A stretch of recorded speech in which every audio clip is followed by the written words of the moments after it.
Good morning students. आज हम नया पाठ काल पढ़ेंगे। तो सबसे पहले आप वीडियो में देख रहे हैं, आपको कुछ चित्र दिखाई दे रहे हैं। तो पहले चित्र के नीचे है भव्या कल नई साइकिल लाई थी। दूसरा चित्र गाय घास खा रही है। अगला है सौम्या सवेरे उठकर टहलने जाएगी। इन वाक्यों में जो क्रिया हो रही है उनसे हमें समय का पता लग रहा है कि कौन सी क्रिया किस समय में हो रही है। भव्या कल नई साइकिल लाई थी अर्थात भूतकाल का कार्य है। दूसरा गाय घास खा रही है वर्तमान काल का कार्य हो रहा है। और तीसरा सौम्या सवेरे उठकर टहलने जाएगी भविष्य का कार्य हो रहा है। तो इन शब्दों में जो क्रिया हो रही है उनसे उस समय का भी हमें बोध हो रहा है कि इस क्रिया के संपन्न होने का जो समय है उसी को हम काल कहते हैं। तो उसके आधार पर हमारी काल की परिभाषा बनेगी कि क्रिया संपन्न होने का या संपन्न करने का समय काल कहलाता है। आगे हैं काल के भेद। काल के भेद, हालांकि हम जानते हैं काल के 3 भेद होते हैं। शुरू से ही हम यही चीज़ पढ़ते आ रहे हैं।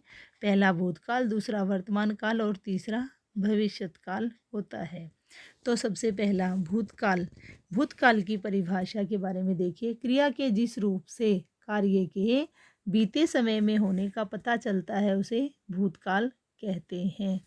वाक्य राम ने रावण को मारा था। संगीता ने पाठ याद कर लिया। इन वाक्यों में जो क्रियाएं हैं, मारा था और याद कर लिया से हमें बीते समय का बोध हो रहा है, अतः ये भूतकाल के वाक्य हैं।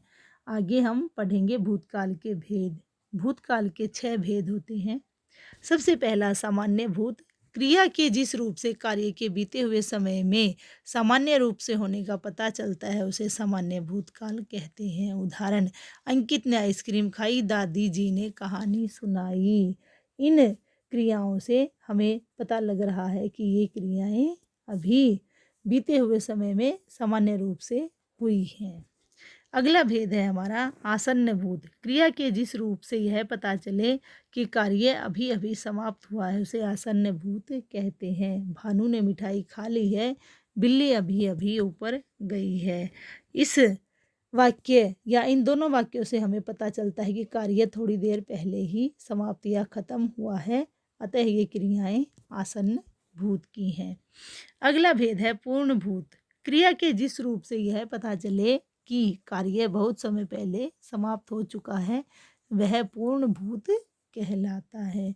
यहाँ पर जो क्रिया होगी वह बहुत पहले पूरी हो चुकी होगी।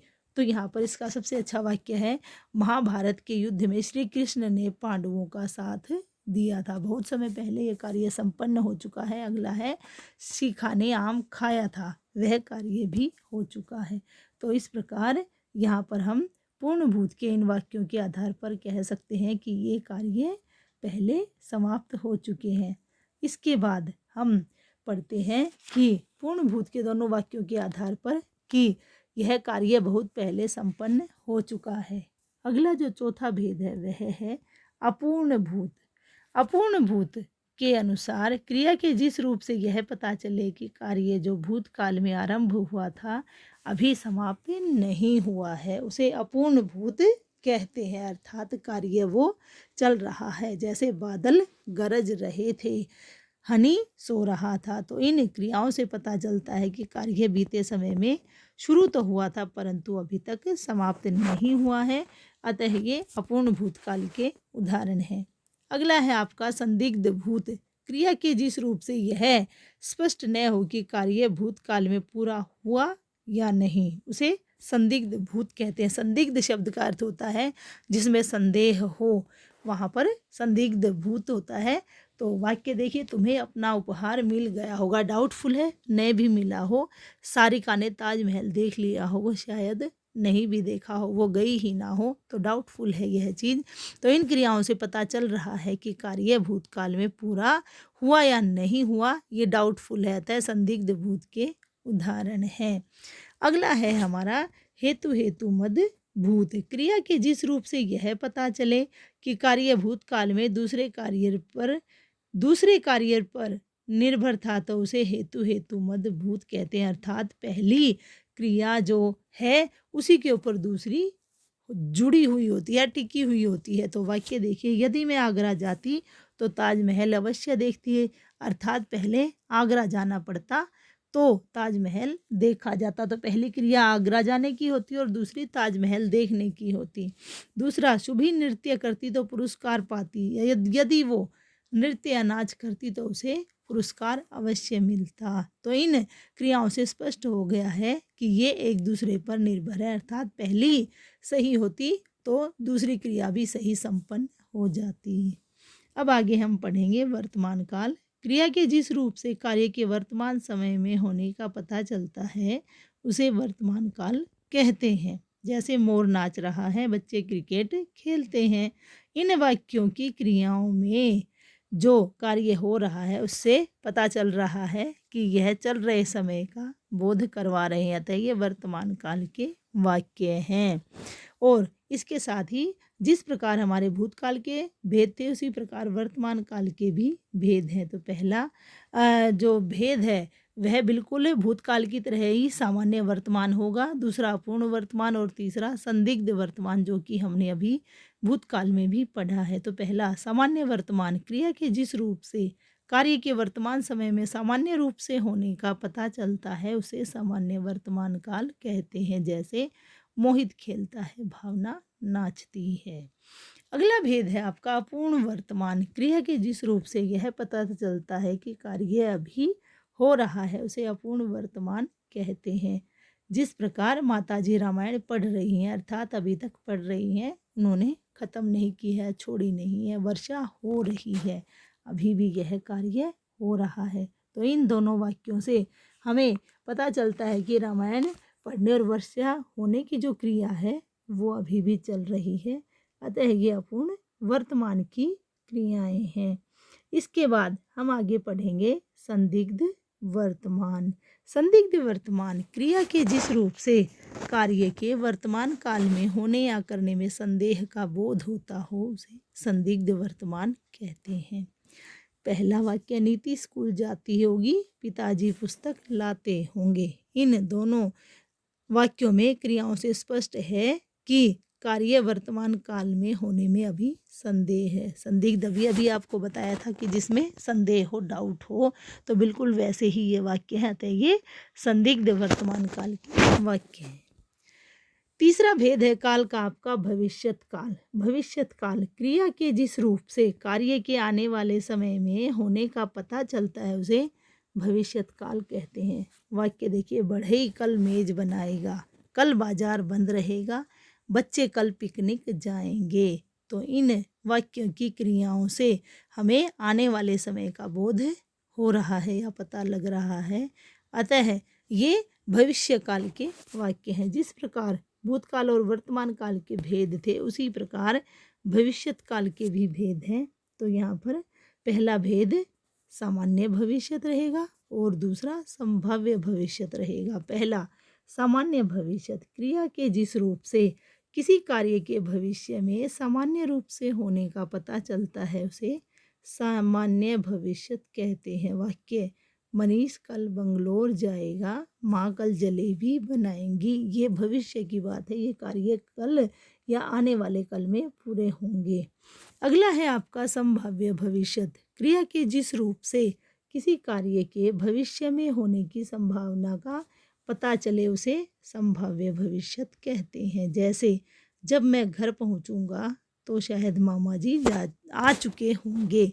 दूसरा, शायद शाम को पिताजी मेरे लिए वायलिन लेकर आएं।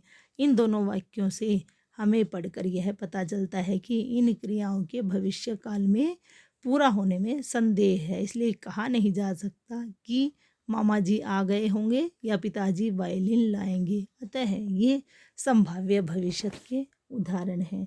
तो इस प्रकार आज हमने भूतकाल, वर्तमान काल और भविष्यत काल की परिभाषा और उनके भेदों की परिभाषा के साथ इस पाठ को पूरा कर लिया है। नीचे आपकी इसमें दी गई है, जो पाठ में आपने पढ़ा है उसी को विशेष तौर से संक्षिप्त रूप में आपके सामने रखा गया है।